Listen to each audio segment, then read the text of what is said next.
Follow after the audio.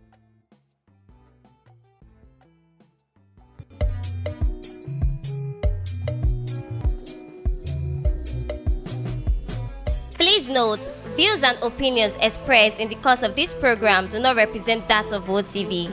Therefore, this channel is not liable to any legal action that may result from this program. Ẹ kú dédé àsìkò yìí. Ẹ sì káàbọ̀ o sórí ètò yín, ètò wa, ètò gbogbo ọmọ Yorùbá, ètò ọmọ Oòduà tó ń dé sójú ìwòran yín láti iléeṣẹ́ ìkànnì WOTV níbi tá a ti ń dá bí ẹdun, tá a ti ń rọ̀ bí òwe. Ìgbà ń lọ lánàá wá dágbére fún yín pé kédùmarè kó má kọ àtúnrí wa lónìí. Àwa náà rèé a tún ti dé gẹ́gẹ́ bí ìṣe wa sórí ètò rí. Àwa ò mi o kẹ́yìn náà má lọ ibì kankan, kẹ́ ẹ jókòó kẹ́ ẹ jájọ gbádùn ètò tòní. Ẹ bá ń wá pèrè yín fìdílé ni àbí kẹ́ ẹ bá ń fìdí yín tẹ àpèrè yín mọ́lẹ̀ kájọ jókòó sórí ètò tòní, nítorí pé ọ̀nà méjèèjì tá a fẹ́ yà lẹ́ni ọ̀rọ̀ sokọ́. Ẹ máa gbọ́ ọ̀rọ̀ lẹ́nu àwọn tí wọ́n sọ àfikún ọ̀rọ̀ ń bẹ lẹ́nu bàbá wò. Èmi kọ́ lọ lọ́rọ̀, èmi kọ́ lọ níṣe. Àmọ́ àwọn kan la torí wọn jókòó ń bí kẹ́yìn tẹ́ wà lólè láǹfààní àti máa gbọ́ bó ṣe ń lọ àti ibi tó ń rìn sí, ibi tó ń jẹ̀ sí. Òun la ṣe ń láǹfààní àti wà ń bí lójoojúmọ́. Adẹ̀dúpẹ́ fúnfẹ́ yín o àti fọkàntán yín lórí àwọn ètò wa bá a ṣe mọ àfihàn lọ́lọ́kan ọ̀jọ̀kan. Tó ètò tèní rèé. Ẹ má gbàgbé, ẹ má bá mi like, ẹ má bá mi share o. Ẹ jẹ́ kí wọ́n rí wa gbọ́ lákè, kí wọ́n rí wa gbọ́ lóko, káwọn tó wá rọgbọ́n àga náà má gbọ́ kí wọ́n bomi ọgbọ́n mu, nítorí pé ètò ọgbọ́n rèé bí náà láti fúnra wa lómi ọgbọ́n mu. Ẹ wá já nìṣó ńlẹ̀. Ilẹ̀ Yorùbá náà la wà, nítorí pé gbogbo wa la mọ̀ pé bó ṣe ń ṣẹlẹ̀ yìí ọ̀rọ̀ sokọ́. Àmọ́ ilẹ̀ kẹta ni ó má jà létà ni ó má jà ta.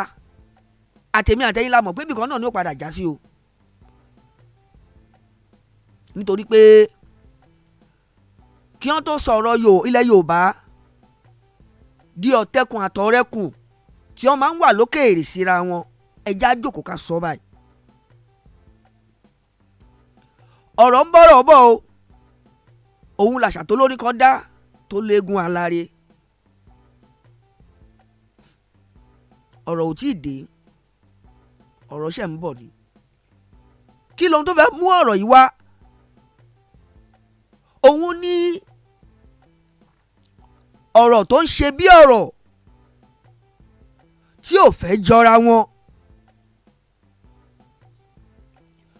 Léyìí tó ní ṣe pẹ̀lú bàbá Bánjí Akíntóyè àtolóyè Ìgbòho tá a ṣàlàyé fún yín lákọ̀ọ́kọ́ wípé wọ́n kọ lẹ́tà ṣọwọ́ sí ààrẹ Bọ́lá Ahmed Tinubu lórí ìyọ̀ǹda ilẹ̀ Yorùbá nation. Lẹ́yìn ìdí lẹ́tà yìí tẹ̀ wọ́n lọ́wọ́, ìròyìn tó tún fojúlédè ni pé àwọn Afẹ́nifẹ́re, àwọn tí wọ́n jẹ́ àgbààgbà ilẹ̀ Yorùbá, tí wọ́n jẹ́ àwọn alẹ́nu lọ́rọ̀, àwọn náà gbégbèsè, wọ́n kọ lẹ́tà àpilẹ̀kọ. Wọ́n fi ṣọwọ́ pé nǹkan báyìí làwọn náà fẹ́. Àwọn òdó lórí Yorùbá nation o, àmọ́ àwọn ń fà àtúntò àti àtúnṣe orílẹ̀-èdè Nàìjíríà. Tó ọ̀rọ̀ di méjì. Àmọ́ nǹkan kan lórí ètò tèní tí mo fẹ́ kọ́kọ́ mú jáde kí n tó jẹ́ ká lọ gbọ́ ìyọkà tó wà lórí ọ̀rọ̀ yìí, nítorí pé bàbá Akíntóyè tún ti jáde o. Wọn ò sọ pé tí wọ́n sọ dáa, wọn ò dẹ̀ ní tí wọ́n sọ ò dáa, wọn ò dájọ́ o. Àmọ́ wọ́n fi ìpinnu òye gbé ọ̀rọ̀ náà. Wọ́n wá mú àwọn tó dàbẹ́ ní pé àwọn àgbà fi sẹ́yìn, wọn ò fi sínú ọ̀rọ̀. Wọ́n wá fi kún wípé restructuring or no restructuring, ohun tó yìn ṣẹlẹ̀ náà ṣì máa ṣẹlẹ̀ ni. Nígbà tá a bá jẹ́ kó mo nílùú ó mọ̀ pé ìlú tòun rèé. Mò ń bọ̀ ń bẹ̀ o, àlàyé wà tí máa fọ́ yẹlẹyẹlẹ fún wa, nítorí pé ní Nàìjíríà tẹ́lẹ̀ níṣẹ̀dálù yìí à ń gbọ́ wàzóbíà. Nígbà ayé wàzóbíà ìrẹ́pọ̀ wà láàrin àwọn ẹ̀yà mẹ́tẹ̀ẹ̀ta o. Yorùbá máa ṣètò, a máa gbé ìran Yíbò wá sórí ètò ẹ̀. Àwọn Haúsá máa ṣètò, wọ́n máa gbé ẹ̀yà Yíbò wá sórí ètò wọn, nítorí pé kí ni wọ́n ń kọ́ ọmọ lùbọ́ pọ̀. Wàzóbíà. Àmọ́ láyé ìsìn tá à ń gbọ́ ní Oòduà, Àrẹwà, àti Biafra léyìí tó ń túmọ̀ sí pé kálukú ti mọ ìran ẹ̀ níran, ti mọ ẹ̀yà wọn lẹ́yà, kálukú ti mọ ibi tó ti wá. ẹ̀tàn jẹ́ òsínú ọ̀rọ̀ yìí mọ́. èmi kọ́ ni máa pín Nàìjíríà, kì í ṣẹ̀yin lẹ máa pín, nítorí pé ńgbà tí wọ́n fẹ́ gba Nàìjíríà ńjọ́ kan, àwọn kan ni wọ́n ṣètò Nàìjíríà tí wọ́n fà lé Nàìjíríà lọ́wọ́ pé ẹ gbà òmìnira yín rè, ẹ máa dájọba yín ṣe. ìyẹn nígbà náà ni o. àmọ́ bó tilẹ̀ wá jẹ́ pé àwọn tí wọ́n ṣùgbà ọ̀rọ̀ náà ńgbà náà púpọ̀ nu wọn ò sí láyé mọ́, àwọn tí wọ́n ṣẹ́kù sáyé ńkọ́. ṣé ìṣẹ̀lẹ̀ ọjọ́ sí ṣé ká ní wọn rántí ẹ̀ mọ́ ni? ẹ má jẹ́ rìn jìnnà torí mo sì ń padà bọ̀ lórí ọ̀rọ̀ yìí o. ẹ jẹ́ ń lọ mú yín lọ gbọ́ àyọkà yìí náà kẹ́ ẹ gbọ́n tí bàbá Akíntóyè tún jáde wá sọ. bàbá wa lọ tá a bá padà sórí ètò, mo sì ń tẹ̀síwájú ohun tí ì lọ lórí ètò tèmi, ẹ já lọ gbọ́. Leader of the Ìlànà Ọmọ Oòduà, Professor Banji Akintoye, has disagreed with leaders of the Pan-Yoruba Social-Political Organization, Afenifere, on restructuring, saying the Yoruba nation wants self-determination, not restructuring. He said this when it was featured on Arise Television's The Morning Show. The professor of history, who repeatedly said the goal to achieve his Yoruba nation dreams will surely come to pass, argued that if restructuring is implemented, the same Fulani herders who have allegedly killed more than 29,000 Yoruba will remain in Nigeria and continue their atrocities. He wondered why there was so much noise about agitation for Yoruba nation and people look away from Fulani who threaten to take over the seat of power. While acknowledging the role of Afenifere in restructuring, he noted that the only solution to the senseless killing, maiming, raping, and kidnapping of Yoruba was to get out of the country. His words, "Our fathers in Afenifere are doing the right thing talking about restructuring so that we can go back and live our own life the way we used to live it prosperously. But we, another group of people larger than they, are now saying self-determination is the answer, not restructuring. Why? Because when you restructure, you're still in Nigeria, and those people who are killing, maiming, and raping our women and daughters remain in Nigeria. The only solution to that is to separate from them, to have our own country, where we can make laws and determine who to admit. But if we restructure, they still have the right to come to Nigeria and still perpetrate the evil they do."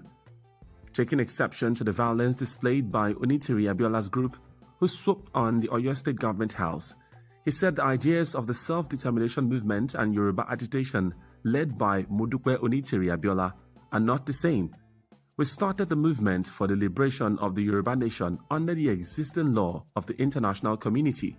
People don't seem to recognize the rights of indigenous people, that there is a law that every nation that permits any nation that wants to separate from a nation they belong to now to do so. The movement that I lead is intellectually sophisticated. No single member of this movement, even though we are in millions, will do what Mrs. Abiola Onitiri did. She and her people are on their own. They are not part of us, and we are not part of them. Our struggle for self-determination has been pursued peacefully. We started in 2019, and this is 2024. That is roughly 5 years now, and no single record of violence will achieve self-determination peacefully.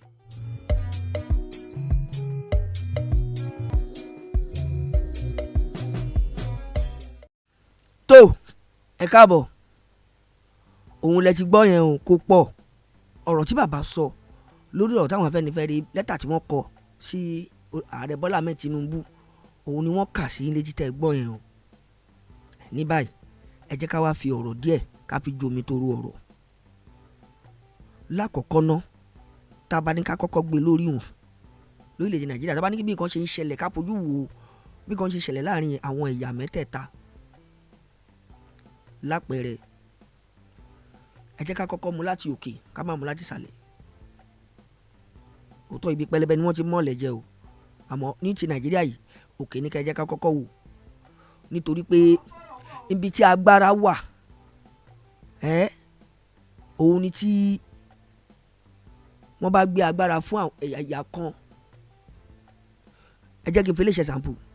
ṣé mo pé ààrẹ Bọ́lá Ahmed ló wà ńbẹ̀ nsìn, ààrẹ Buhari ló wà ńbẹ̀ nígbà tó lọ.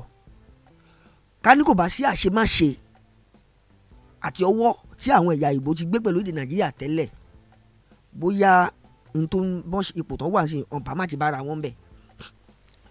Àmọ́ yẹn kọ́ ni mo fẹ́ mú mọ́rọ̀. Ibi tí mo wá ń lọ rèé, ṣé ẹ mọ̀ pé bí agbára bá ti dé sí ọwọ́ ẹ̀yà kan ṣé náà máa ń fojú tẹ́ḿbẹ́lú ẹ̀yà míì, nítorí pé wọ́n bìlí pé àwọn ẹ̀yà tí wọ́n jẹ́ ara wọn jẹ ààrẹ yẹn ibẹ̀ ni agbára wọn, ibẹ̀ lágbára wà, àwọn gangan ni wọ́n ní orílẹ̀-èdè Nàìjíríà. So ní gbogbo àárín ìgbà àkókò tí ààrẹ bá wà ńbẹ̀ tó fi ń ṣèjọba nígbà yẹn, àwọn tí wọ́n jẹ́ ẹ̀yà ààrẹ yẹn wọ́n nígbàgbọ́ pé sàkání wọn ò ní agbára yẹn sì wà. Lọ́tọ̀ tìgbà tí ìbò míì bá wáyé tí wọ́n gbé agbára yẹn lọ sí ẹ̀yà míì, that is number one. Tí n bá ní kí n go fanú ẹ̀, ó wà lára àwọn ìṣẹ̀lẹ̀ tó máa ń ṣẹlẹ̀. Bẹ́ẹ̀ bá gbàgbé, bàbá ń kàlé ní méjì ẹ̀ta ó ti ń lọ pọ́dún àbí kó ti lé lọ́dún tí ààrẹ Bọ́lá Ahmed Tinubu ti gorí oyè. A ò tí ì fìjọ́ kan gbọ́ rí. Ó lè máa ṣẹlẹ̀ o pé òun yàn ń para wọn o, but pé ìjà kan wáyé láàrin ọmọ Haúsá àti ọmọ Yorùbá, àwa gbọ́ pé ọmọ Yorùbá yẹn pa ọmọ Haúsá, kò ń sò ṣẹlẹ̀. Ìran Yorùbá ò ń sò ṣe yẹn.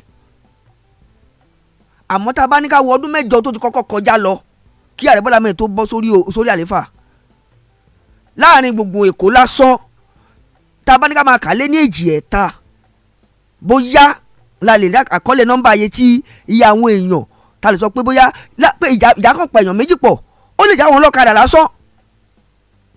Àmọ́ nítorí ẹ̀ ṣe lé, nítorí pé wọ́n mọ̀ pé èèyàn àwọn ló wà ń bẹ̀, báwọn bá lọ àwọn ó padà dé. Àwọn ìṣẹ̀lẹ̀ yìí máa ń ṣẹlẹ̀, bàbá wa á fi sùn àwọn ìṣẹ̀lẹ̀ tó ń ṣẹlẹ̀ yẹn, á ti máa rí àpẹẹrẹ ibi tí wọ́n fẹ́ kí ọkọ̀ orílẹ̀-èdè Nàìjíríà yìí wọ́n fẹ́ kó mú orílẹ̀. Nígbà tí gbogbo ìṣẹ̀lẹ̀ yìí wá bẹ̀rẹ̀ sí ní ṣẹlẹ̀, ó kógo ọ̀rọ̀ já. Báwọn bàbá bá tiẹ̀ ń gbọ́ tí tó ń ṣẹlẹ̀ tẹ́lẹ̀ tí wọ́n bá sọ̀rọ̀, èyí tó wá ń padà ṣẹlẹ̀ tí wọ́n mẹ́nu bà tí wọ́n dẹ̀ ń ṣe lóní gbọmọgbọmọ yìí, wọ́n ń pàkíyèsí àwọn èèyàn síbẹ̀ ni, torí pé wọ́n ń jẹ́ kí nǹkan kan máa yé wa. Òótọ́ dẹ̀ ni ọ̀rọ̀ tí bàbá ń sọ yìí, a sọ pé bẹ́ẹ̀ ni a lè sọ pé bẹ́ẹ̀ kọ́.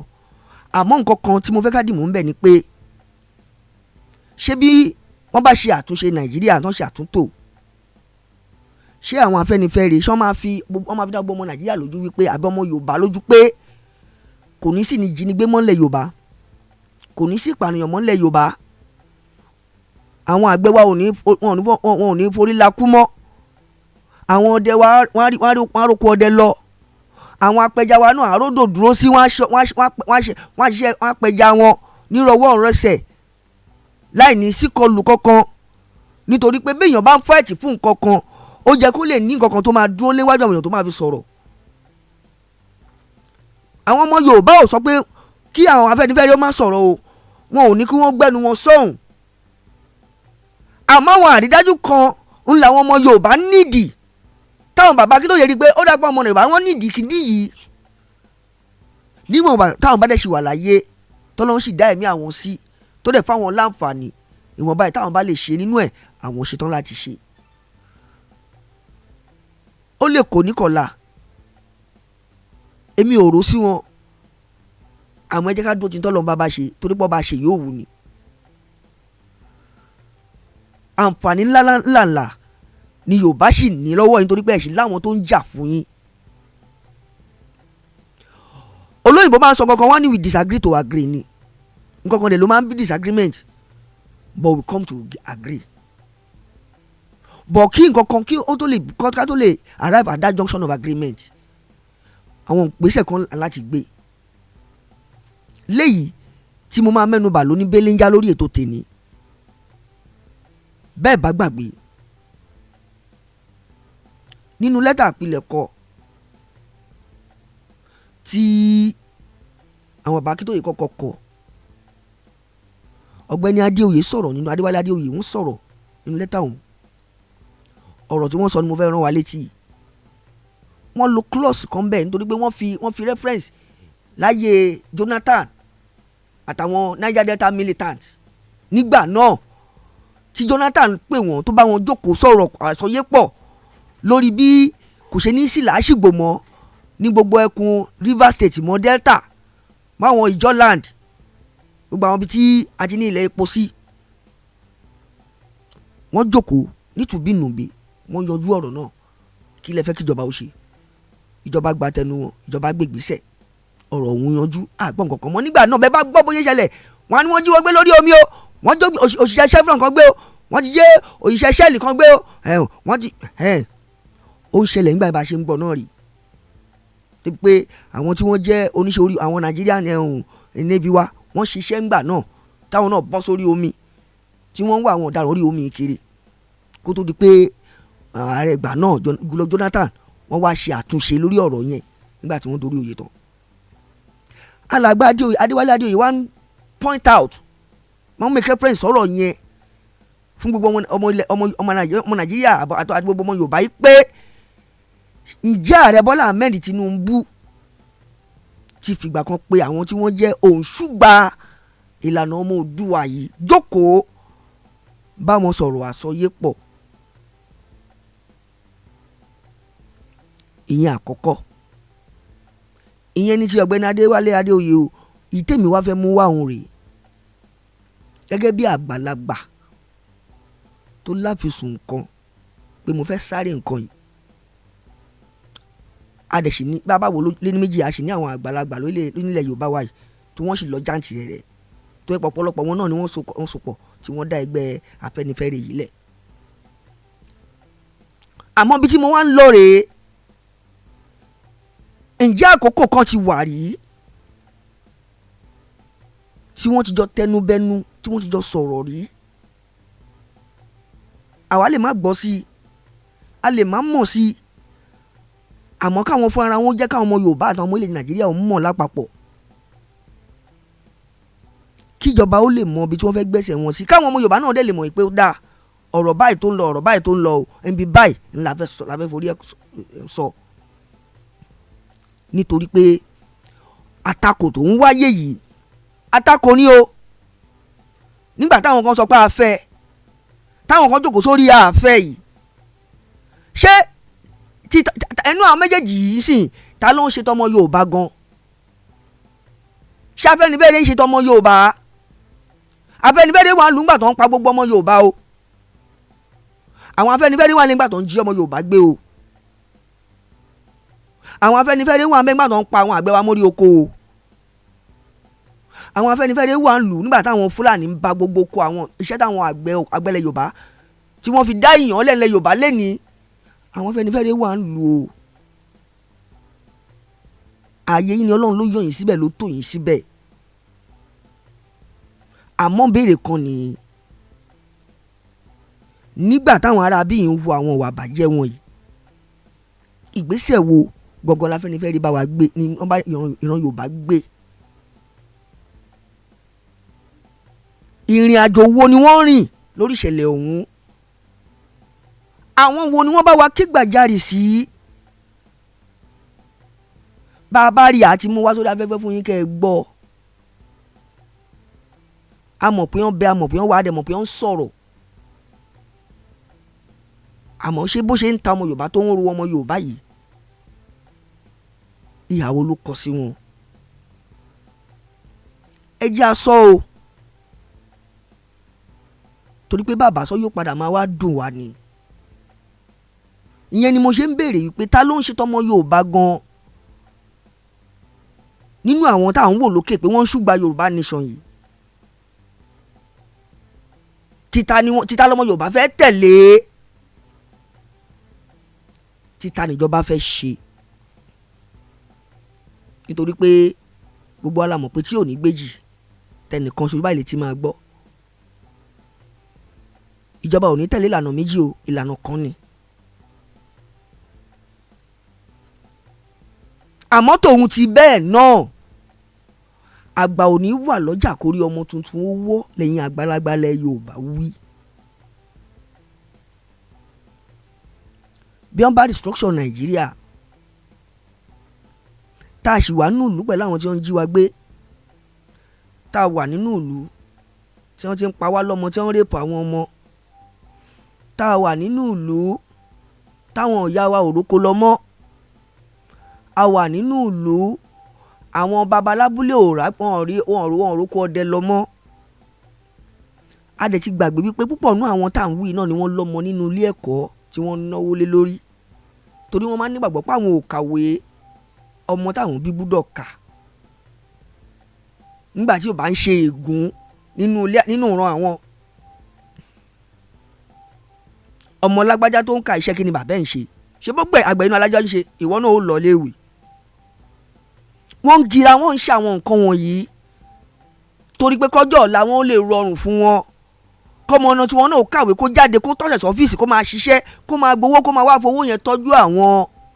Àmọ́ láàárín ẹ̀, ọmọ mélòó la mọ̀ táwọn ará bíi ti pa máwọn òbí wọn lọ́wọ́, tí wọ́n ti fi pa òbí lẹ́kún. Ẹ jẹ́ agbọ́rọ̀ ìkàlẹ̀ káàró dáadáa o, ìran Yorùbá. Àwọn oníkẹ́yìn bàbá wọn má sọ̀rọ̀ o. Àdẹ̀ ní káwọn tí wọ́n ń ṣùgbà Yorùbá nation náà má ṣùgbà Yorùbá nation. Àmọ́ àwọn tí wọ́n ń ṣùgbà Yorùbá nation wọn ò lè rá Yorùbá nation gbà láì sí yọ̀ǹda. Ẹ̀yin bàbá náà tẹ̀lé jókòó tẹ̀ ń sọ̀rọ̀ restructuring.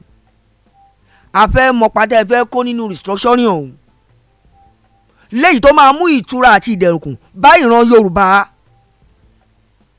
Nítorí pé béèyàn bá ń sọ ẹnu sọ nǹkan kan, wípé nǹkan kan báyìí lọ́run fi ṣe fẹ́ kó rí, èyí èèyàn bẹ́ẹ̀ kì í fẹ̀yìntì, wọ́n á mú lele ni. Níwọ̀n bá àgbà tẹ́ ẹ bá ti wà ń bẹ̀, tẹ́ ẹ sì ń jẹ̀kọ́, tẹ́ ẹ sì lè dá sọ̀rọ̀ orílẹ̀-èdè Nàìjíríà, tẹ́ ẹ sì lè sọ sọ̀rọ̀ ọ̀rọ̀ lẹ̀ Yorùbá, dandan ni pé bí ó bá ní nǹkan kan, ìgbésẹ̀ kan tó jẹ́ kílẹ̀ Yorùbá gbé, tó yẹ ẹ̀tọ́ ni kẹ́yìn náà wà ń bẹ̀ kẹjọ gbé, ẹ̀tọ́ ni kẹ́yìn wà ń bẹ̀ kẹjọ gbé. Nítorí pé ẹ̀yin làwa sì ń rí wájú gẹ́gẹ́ bíi bàbá. Ẹ̀yin lẹ lè pe ọmọ ilẹ̀ Yorùbá lè ní tẹ́ lè pe wọ́n pé ẹ wá abẹ́ ṣe ìpàdé ń bi báyìí, abẹ́ kí gbogbo ọmọ Yorùbá wà ń bẹ̀, wọ́n dá yín lóhùn. Wọ́n fẹ́ wá gbọ̀n wọ́n dẹ̀yìn bàbá, wọ́n fẹ́ wá sọ. Àmọ́ kì í ṣe kí bàbá wa jókòó kó kàn máa fẹnu pe ọ̀rọ̀ lásán, kó má nígbésẹ̀ tó máa gbélé lórí o.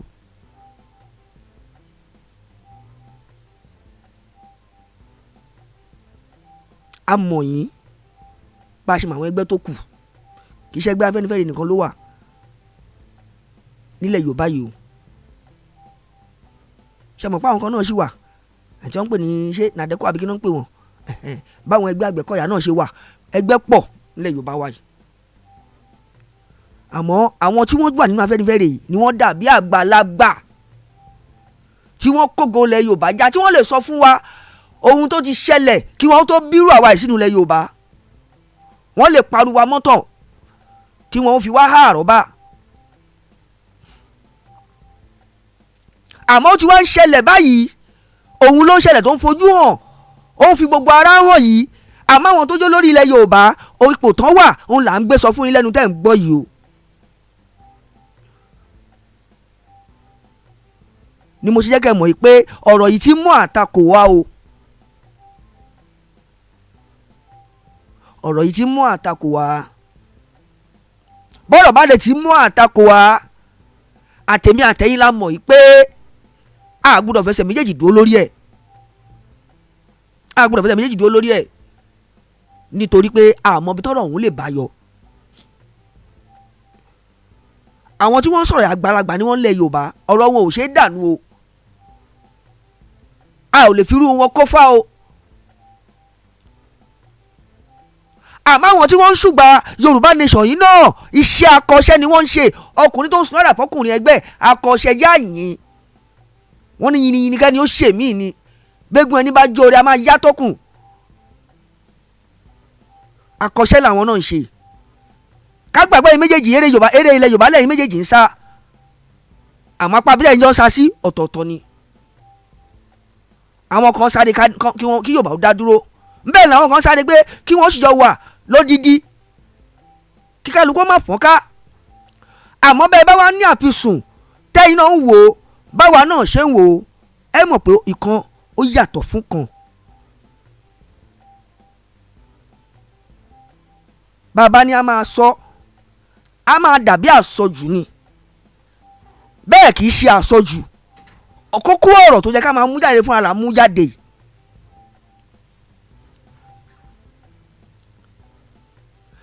Ẹ̀yà mẹ́ta ní Nàìjíríà, àwọn ẹ̀yà mẹ́tẹ̀ẹ̀ta ọ̀hún kẹ̀dẹ̀rì lọ́lọ́run fún lédè. Ṣe nígbà míì Ọlọ́run mọ bó ṣe ń ṣe nǹkan ẹ̀, àmọ́ pẹ̀lú ọgbọ́n orí àwọn èèyàn wọ́n rò pé àwọn lè tún iṣẹ́ Ọlọ́run bá rọ. Àmọ́ kò sí bí wọ́n bá túnṣe Ọlọ́run ọba rọ níbẹ̀rẹ̀, ìgbẹ̀yìn irú nǹkan bẹ́ẹ̀ kì í dà ní. Nítorí pé Ọlọ́run ọba tó rọ nǹkan ó mọ ìdí tó ṣe rọ nǹkan yẹn, ó dẹ̀ mọ nǹkan tó fẹ́ mú jáde ń bẹ̀.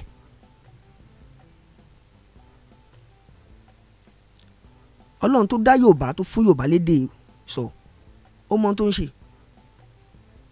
Ọlọ́run tí ò pa èdè Yorùbá pọ̀ médè Yíbò ó mọ ohun tó ń ṣe. Báwọn ọmọ Ìgbò bá dúró tán máa ń sọ̀rọ̀ wọn sí, ta ló gbédè wọn? Láàrin ara wọn náà wọ́n ti máa sọ, àfàwọn tí ó bá wọn gbọ́ díẹ̀díẹ̀.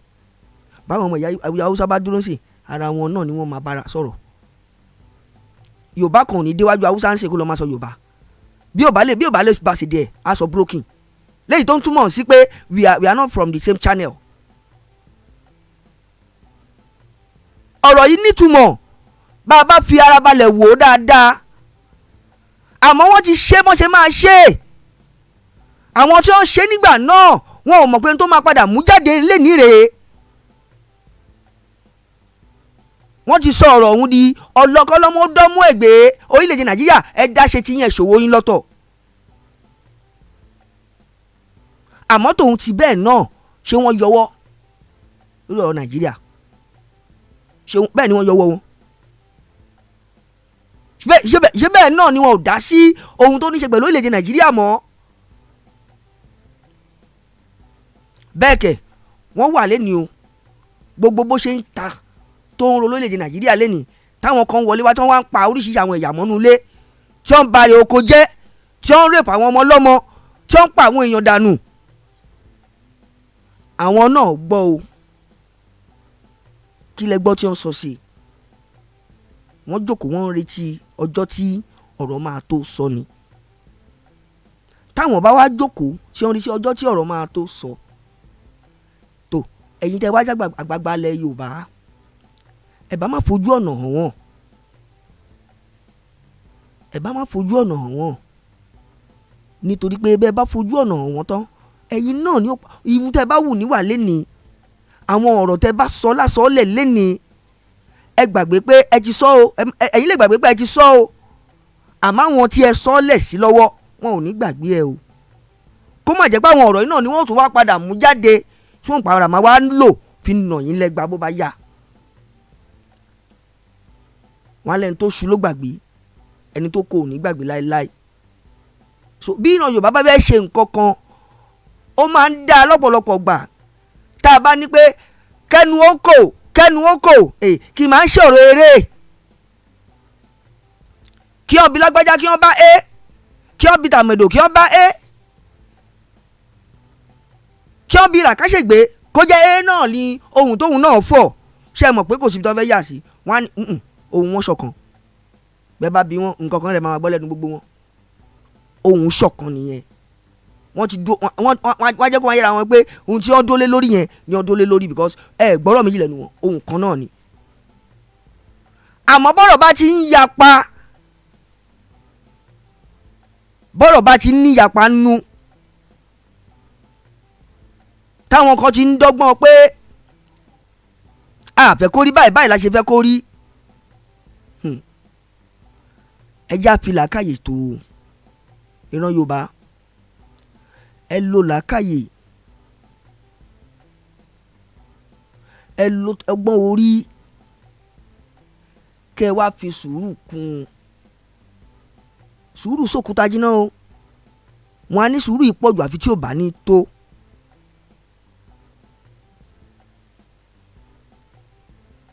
Ọ̀rọ̀ tó bá gba sùúrù kéèyàn fi sùúrù sí ni o.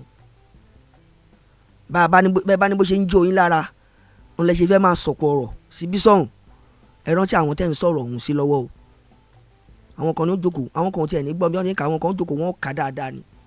wọ́n á dẹ̀ tún múwèé wọn á tún tọ́jú ẹ̀ torí ọjọ́ iwájú. Nítorí náà ẹja aṣọṣe, ẹja kí Yorùbá fura, kí wọ́n dẹ̀ mọ̀ wípé ohun tó ń ṣẹlẹ̀ lórílẹ̀‐èdè Nàìjíríà lọ́wọ́lọ́wọ́ yìí àtàwọn bàbá tí wọ́n sọ pé restructuring làwọn fẹ́ yìí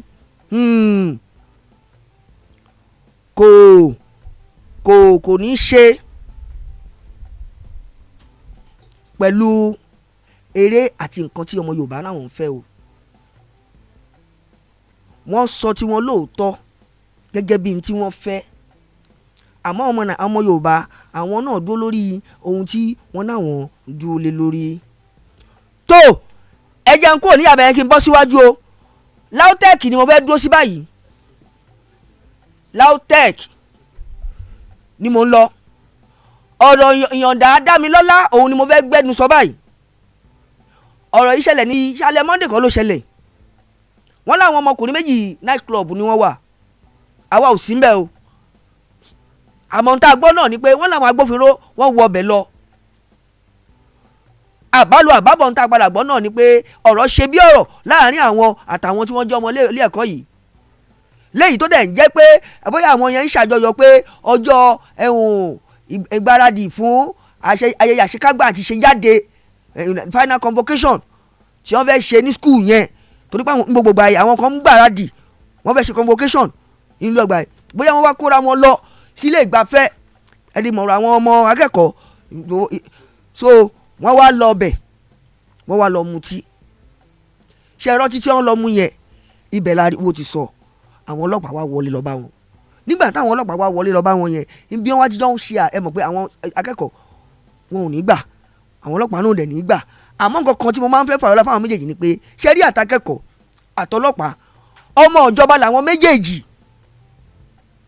wàláì ọmọ ìjọba. ṣe rí student their government property government liability ni wọ́n, ìjọba ló ní wọ́n, ìjọba ló ní gbogbo bùkátà wọn, ìjọba ló ń gbé. ṣe understand now? ọlọ́pàá náà on the other hand àwọn náà ọmọ ọlọ́pàá ni ọmọ ìjọba ni wọ́n, àwọn ni wọ́n ń ṣòfin, àwọn ni wọ́n dẹ̀ ń ṣùgbà òfin, àwọn ni wọ́n fọwọ́ sí kófin mẹ́rin tó bá lùgbàdì òfin. now nígbà tó bá wá ń ṣẹlẹ̀ báyìí tí ọmọ ìjọba wá ń pa ọmọ ìjọba, ṣe mọ̀ pé ó ti lọ́wọ́ kan ẹ̀ fún nú nìyẹn. now ọlọ́pàá tí wọ́n wá ló pa yẹn jẹ́ kí n sọ̀tàn ẹ̀ fún yín o. ṣe mọ̀ pé lọ́dún bíi 2020 kọ́ nìyẹn tí wọ́n ṣe EndSARS àbí 2020 náà ni around October ni wọ́n ṣe EndSARS àbí. ṣe rí EndSARS tí wọ́n ṣe yẹn lára àwọn ọlọ́pàá míì wà tí wọ́n jẹ́ part of EndSARS team tẹ́gbẹ́ SARS ni wọ́n ní squad tí wọ́n tò wọ́n sí nígbà náà tó bá iṣẹ́ ó tó di pé ọ̀rọ̀ EndSARS wáyé. now nígbà tó ọ̀rọ̀ EndSARS wá wáyé táwọn èèyàn láwọn ò fẹ́ SARS táwọn náà ò fẹ́ SARS ń gbòòrò mọ́ nítorí ìwà àti àtàwọn ìwàkiwà míì tó wà lọ́wọ́ wọn, torí àwọn náà kàn dédé pààyàn wọn kàn mú bọ́ wọn kàn yìnbọn fún èèyàn ni. ó jẹ́ yín sí now àwọn aráàlú wà láwọn ò fẹ́ wọn mọ́, wọ́n bẹ̀rẹ̀ protest. ó jẹ́ yín sí ṣe lára àwọn ọlọ́pàá tí wọ́n ṣẹ́kù nígbà náà tí wọ́n padà rí state, wọ́n ti kó ní SARS squad o bọ̀ wọ́n padà rí state, wọ́n padà sínú Nigerian Police Force gangan. ara wọn ni wọ́n pè ní Rasheed Saidi, orúkọ ìgangan ni mo dá fún yín yẹn. òun lẹni tí wọ́n ló yìnbọn fún ìyọ̀ǹda Dámilọ́lá, nínú ìwé ìròyìn legit ló gbé jáde. bẹ́ẹ̀ bá gbọ́ online kà ó wà ń bẹ̀, bàbá wo kọ́ ló sọ o, legit ni, ẹ lọ online kẹ lọ ka news yẹn bẹ̀. now àwọn ọlọ́pàá dẹ̀ jẹ́ kó yọ wáyé pé bó ṣe wà yẹn sì lápá yìí àwọn ti mú sákóló yẹn Rasheed yẹn ni òkìṣẹ́ òun nìkan o, àtòun àtàwọn tí wọ́n jẹ́ akẹgbẹ́ ẹ̀ níjọ́ tí ọ̀rọ̀ òun ṣẹlẹ̀ kó tó di pé wọ́n bẹ̀ ní yìnbọn. àmọ́ nínú ọ̀rọ̀ èyí tí wọ́n sọ tó tẹnu ọlọ́pàá jáde ẹ má jẹ́ kí n tẹnu bọ̀, gbogbo ẹ̀ ni mo fẹ́ kẹ́ ẹ gbọ́ fúnra yín. àmọ́ lákọ̀ọ́kọ́ ẹ kọ́kọ́ gbọ́ àyọkà yìí náà.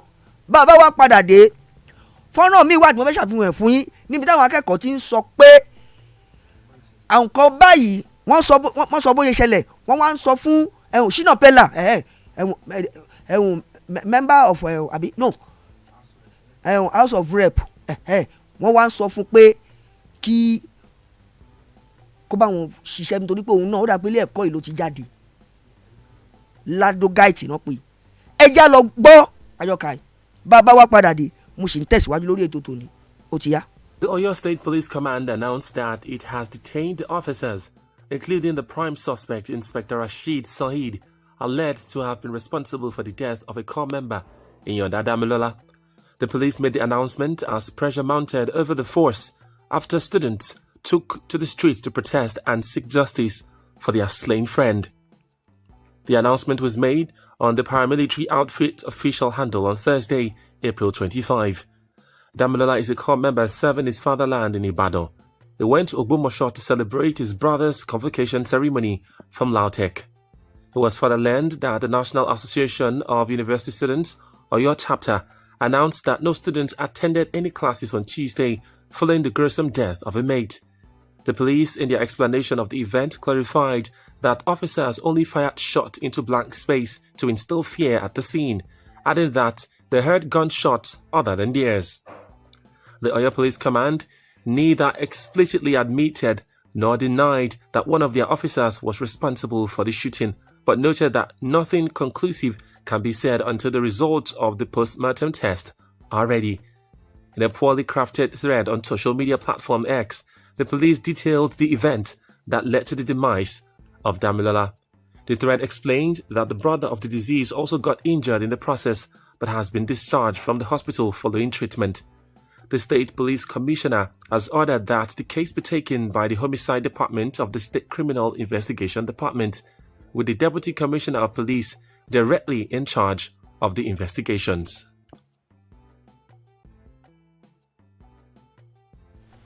Gbogbo bó ṣe jẹ́ àti tí mo ti sọ àti tí wọn ò sọ gbogbo ẹ̀ lẹ́gbọ́n yẹn lọ́rọ̀ ti ọlọ́pàá Saheed Rashid tí wọ́n ló yìnbọn tí wọ́n fẹ̀sùn kàn ní o wọ́n fẹ̀sùn kàn wọn ò tí ì sọ bóyá òun ni ló pààyàn àbò nǹkan àmọ́ wọ́n sì fẹ̀sùn ẹ̀ kàn nítorí pé ẹ̀gbọ́n náà yọkà pé àwọn náà sọ pé ìbọn táwọn yìn àwọn yìn sí blank space ni àmọ́ lẹ́yìn ìbọn táwọn yìn àwọn tó sì gbúrò ìbọn míì lẹ́yìn tó ń túmọ̀ tí wọ́n tún sọ láàrin ẹni pé ó ṣeé ṣe kó jẹ́ àṣìta àbọ̀n láti bò míì ń ló wá ba olóògbé tó fi di ẹni àná àmọ́ àrídájú tó lè fún àrídájú ẹ̀hàn ìyẹn lórí ọ̀rọ̀ yìí òun náà ni àyẹ̀wò tí a mọ̀ sí autopsy yẹn postmortem tí wọ́n máa ń ṣe fún òkú lẹ́yìn tó kù bá ti kú tán láti mọ̀ àti láti fìdí ẹ̀ múlẹ̀ irú ikú wo gangan ní kókó ló ṣekú pa olóògbé ọ̀hún. tó ẹ̀hún fọ́nrán wà o níbi tí wọ́n ti ń sọ ohun tí ó wù wọ́n lọ́kàn tí wọ́n fẹ́ kí ìjọba ṣe àti ìgbésẹ̀ tí wọ́n fẹ́ kí ìjọba gbé ẹjá lọ wo fọ́nrán yìí ká gbọ́ ọ̀rọ̀ látẹnu àwọn akẹgbẹ́ olóògbé bàbá wa padà dé ká tẹ̀síwájú lórí ètò tèmi ó ti yá. They still reinstated him. And today, yesterday again,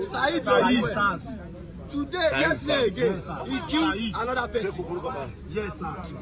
Please, we want justice. You are a Ladokite. Once a Ladokite is always a Ladokite. This is your alma mater. Please, we want justice at all costs. We must not play when we know Olopa. I know people will be out here today to vent their anger on everyone.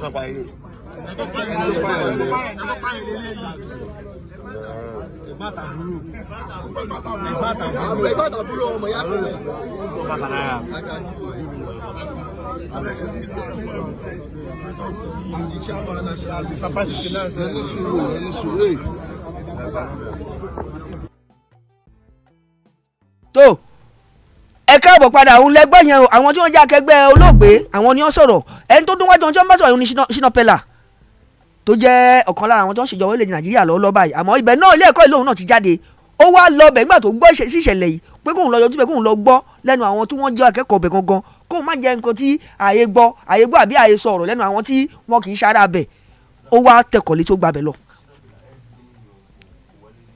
tó ẹ̀hún àmọ́ Shina Pellar nínú sọ fún yín x ni o ó ti ṣe kò lọ́wọ́ yìí kò sí mbẹ̀. tó ẹ̀hún ṣe rí injustice kí la fẹ́ pe injustice ìdájọ́ òdodo justice ni ìdájọ́ òdodo injustice àìsí ìdájọ́ òdodo ṣe rí àwọn kan rí ìdájọ́ òdodo bẹ́ẹ̀ làwọn kan ò rí ìdájọ́ òdodo, bẹ́ẹ̀ làwọn kan sọ pé òfin ju òfin lọ, táwọn kan dẹ̀ ń sọ pé àwọn ju òfin lọ. Àwọn tí wọ́n dẹ̀ ń sọ pé àwọn kan ju òfin lọ yìí, wọ́n mọ̀ pé àwọn kan wà tó fi ń fìyà jẹ, bí àwọn ex-governor kan tí wọ́n ní wọn ò lè mú wọn. Ṣe rí ọ̀rọ̀ tí mò ń sọ yìí ló máa mú mi gbẹ́nulé ọ̀rọ̀ Yàyà Bello. Ṣe rí èmi nìkan kọ́ ni máa dá ọ̀rọ̀ sọ lórí ẹ̀, àmọ́ ẹ jẹ́ kí n sọ díẹ̀ lọ́rọ̀. Àkọ́kọ́ náà, ṣe rí àwọn ìgbésẹ̀ kan wà tí wọ́n ń gbé nínú Kogi yẹn lọ́wọ́ yìí tí kò jẹ́ kó máa wáyé.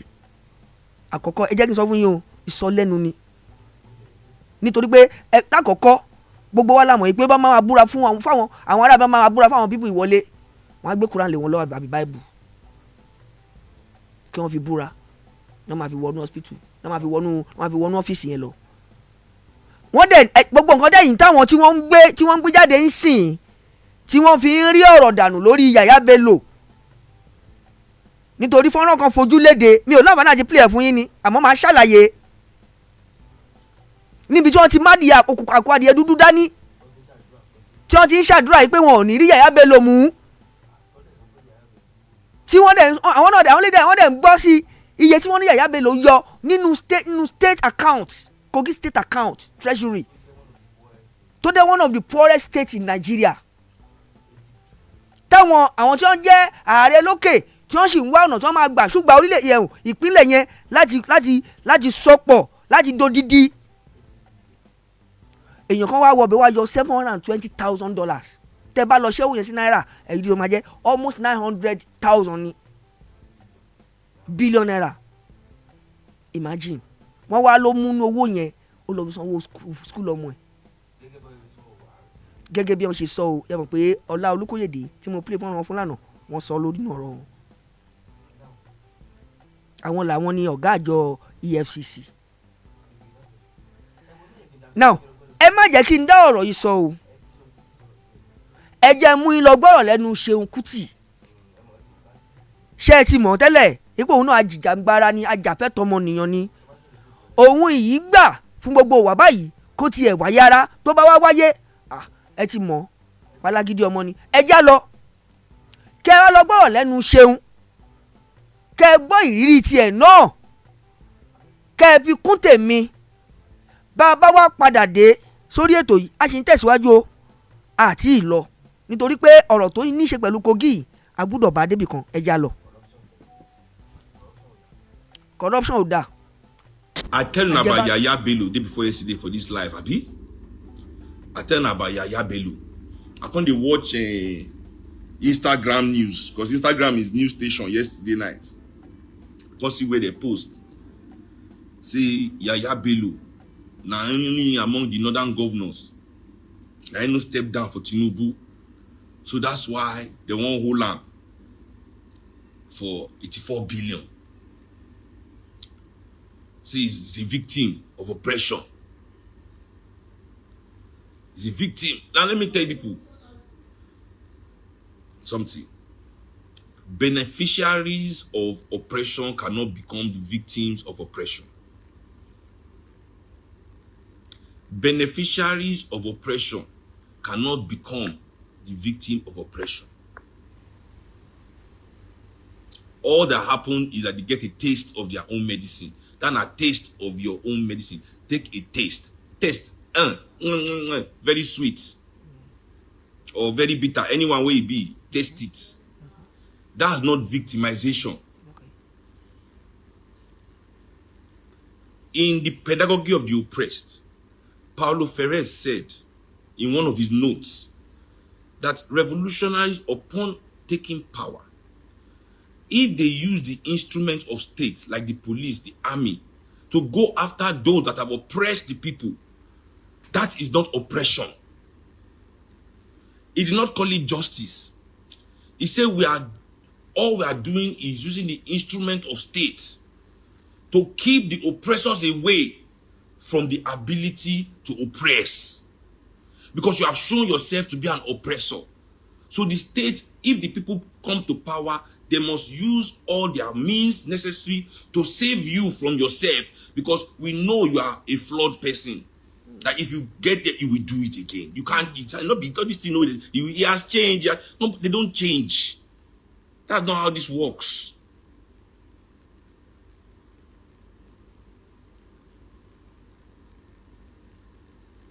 That's not how this works. If you are part of this system, and number one, you know, resign. Say because you witnessed oppression is too much, you know, it don't make you resign. You stay there, they chop, they do your whatever. While you are there, you know, come outside to condemn. Say, forget resign, to condemn. You don't do anything within your own space to change how your own space they operate. I will use my uncle, the great late Professor Olikoye Ransom Kuti, as an example here. This thing caused quarrel between him and my dad, many members of the family, for a long time, because Onkoye chose to serve in the military government of Nigeria as health minister to President Babangida. One of the longest serving ministers in the history of this country was my uncle, Professor Olikoye Ransom Kuti. Nobody could believe that. How dare you? This institution that killed your grandmother, you are going to serve? Are you mad? But even I, after my father had died, I was about 17 or 18. I went to visit Onkoye in Abuja. We going to discuss. Was I even, no, what am I saying 17? I was older. Which I did talk to 17, 18. Showing me yini. Old, you say I was like 22. I didn't go to school, I come back. I went to Abuja. Onkoye then he was now serving in Obasanjo's government as a primary healthcare chairman of the primary healthcare system, whatever. So I went to greet him. So I now brought that thing up, like, that I'm grown, that, not say I be picking, where you say, now you can't put your mouth. So I was now having a conversation with him. He said, Sheon, the primary health care system in Nigeria has saved over 40 or 50 million lives. Has saved over 3 million women that will have died during childbirth. Because he established the primary healthcare centers. Before my uncle became Minister of Health, when did Babangida take power? Not be 87, Abi 87. There were no hospitals or any medical center anywhere in the rural areas of Nigeria. He said, if he didn't do it, nobody would have done it. That he had to serve regardless of his own personal ambiguities, his own personal bias, that thing was necessary for the Nigerian people. And Okoye, I'm telling you, please go and research this thing. It is a known legend in the entire health ministry, in all the ministries of Nigeria. My uncle declared spoon when he come up for office. He declared rich spoon. Spoon! Where they take the chop.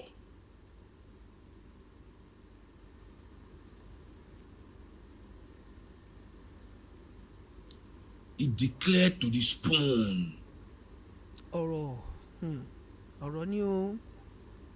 No government can come outside tomorrow and say that they want to go back in the history of Nigeria and they go and probe my uncle and they say they want to do fraud for 80 billion and you now start saying, you go, when you know you didn't take any 80 billion. When you know you don't take 1 billion, when you know you don't take 1 naira safe.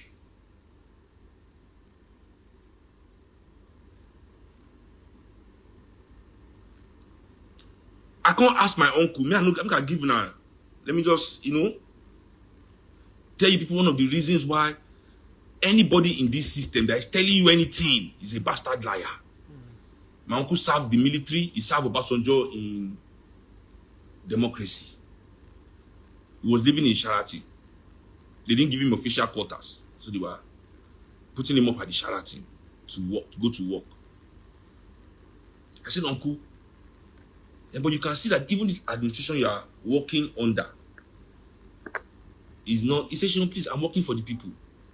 And then how many times does he go and ask that he wants to see president or contract? That is what they've given him. He uses it to the best of his ability to make sure that those things get to the people that need it the most. I say, hey, Uncle, so to make it better, then why don't you come out now? You've been in this system, run for president. Everybody in Nigeria will support you. If a Kuti like you, Onkoye, former minister, you come and say you want to be president of this country, you'll be an unstoppable force. He laughs. He say, I say, in my youthfulness, I tell you, we were having this conversation about 22. I said, Onkoye, and I'm sure you will never be corrupt. Because I know. Now imagine this man as minister, he declared spoon when he was leaving office. When I told him that, he said, Sheon, that's why I don't want to do it. You don't know the kind of temptations these people will bring in front of you. The temptations they will bring, I'm not sure that I can withstand such temptation. So I'd rather stay where I can, do my best. Me, she president, me, she governor, me, she. So I understand immediately that also as a human being, you must know your limits. In no say no kind money of minister, we don't want show minister. We will move on. But in no say working with these people in this system as president, so I knew immediately we must change the system. If a man like Okoye says that while he's in this place as president, he cannot do anything with these people, then come on. Why is anybody telling you that they think that? Come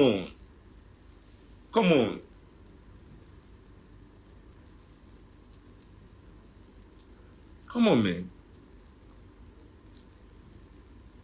So we have that capacity. As African people, could they see the truth and could they talk out our mouth? Let's call a spade a spade. This system cannot work. Anybody within this system is corrupt.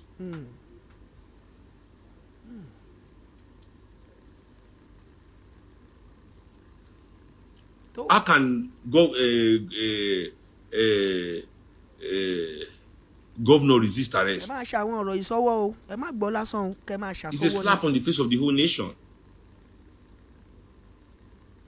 Trump gets Agidi rich. Trump, we say he get Agidi rich, so he lose election for America.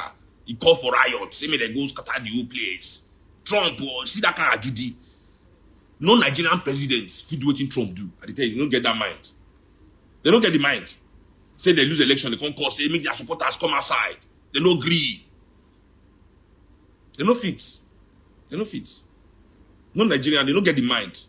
Because they know say they are calling for anarchy. You can't control anarchy. Trump risk America, say. But when they indict town, say come court. You never hear around one they talk say, ain't no they go court. Nobody talk say nobody try. Even when they come arrest him, he give himself up. Because he is a product of that system. If him as Trump, with all Agidi, if he spits in the face of that system, then in the talk say make every single American spit in the face of that system. We, the citizens of Nigeria, our responsibility to Nigeria is different from the responsibility of the civil servants. Of the servants that have been elected civil servants and appointed civil servants, all joined together, cannot act like common civilians or citizens. Sorry. Because all this, we don't like you citizens for this country. Now, masses people, citizens, we are citizens. So, ẹ mà káàbọ̀ o.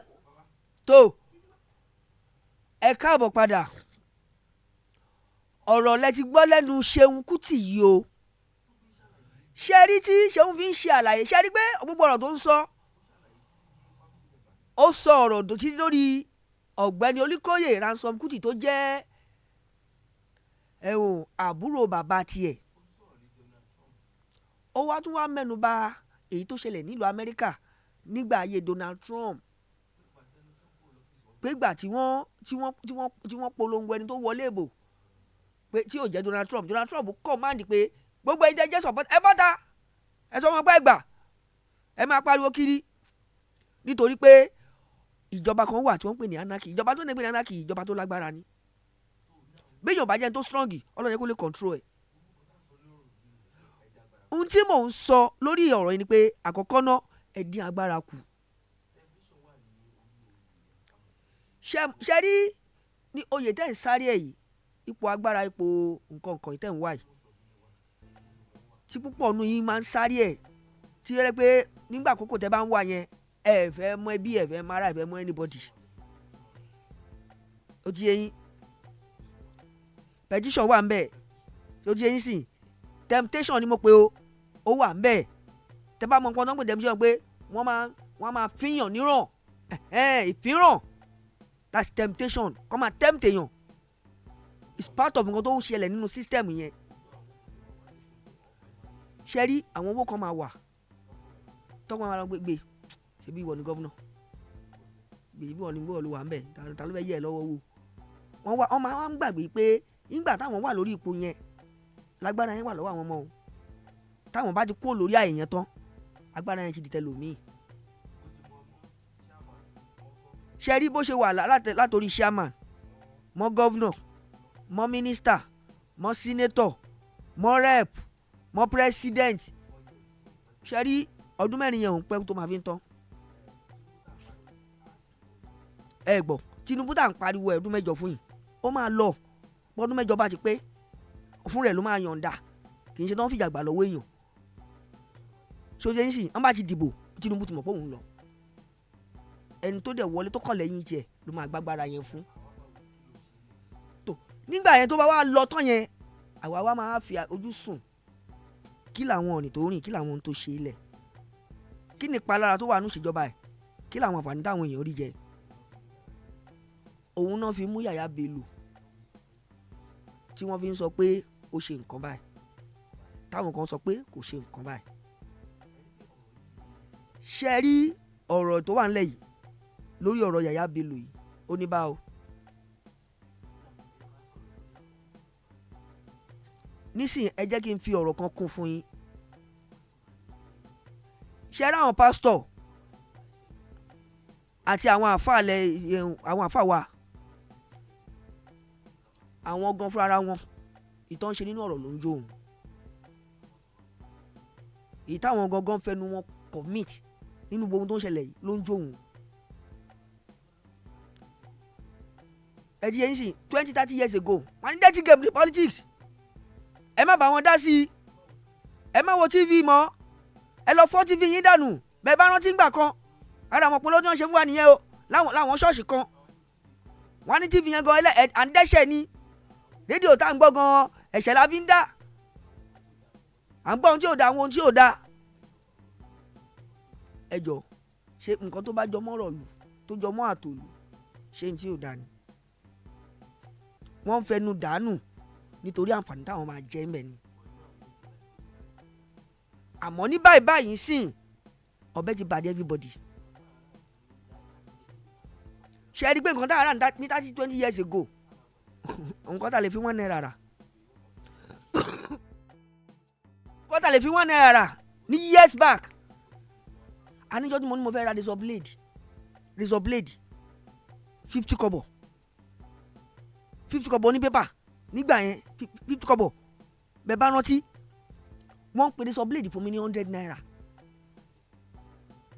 mo kọ́kọ́ fẹsẹ̀ ẹ̀yìn rìn mo ra o, àmọ́ mo kọ́kọ́ kúrò ńbẹ̀ mo wá ronú ara mi ná pé ṣáàyè owó yẹn yọ, torí mi ní ìràtán kí n lọ máa pòṣe ńkọ̀rọ̀. mo kọ́kọ́ wò pé àṣàyè yẹn yọ kí mo ṣe wá padà lọ rà, àmọ́ ó ní inú tí mo rò nítorí pé mo rántí àyè ìgbà tán bí àwa èèlò là ń ra bíléèdì, èèlò wọn ń ta nọ́sẹ̀tì, ọba bíléèdì nìyẹn, òun làwọn tó bá wà ń lò jù táwọn bàbá lo tiger bóyá jọ léyà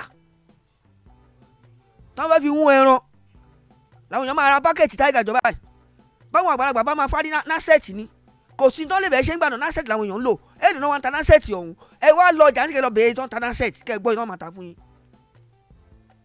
ṣé kò tó ń ta máa tá òdà sí ni? ṣé kò tó ń ta máa káwọ́ lérí sí? àmọ́ bó bá ń ṣe nígbà táwọn èèyàn bá ń wà ẹni tó bá wà ń bẹ̀ tó bá wà yẹn, àwọn èèyàn àṣebẹ́ nígbà wọn ò rí wọn, kì í dá ṣe pé wọn ò rí wọn, wọn ò ṣe tó wọn ní sọ̀rọ̀ ni, nítorí pé wọ́n ń jẹ nínú tí wọ́n ń jẹ. ṣe rí ẹ̀yin èèyàn kan tẹ́mi kan máa bẹ̀yìn fún ni pé ìfọ̀n yín tẹ́ wà ní UK, tẹ́ wà London, tẹ́ wà lọ́sọ̀rọ̀, tẹ́ wà Canada, gbogbo ilẹ̀ mọ̀ pé nǹkan hàn.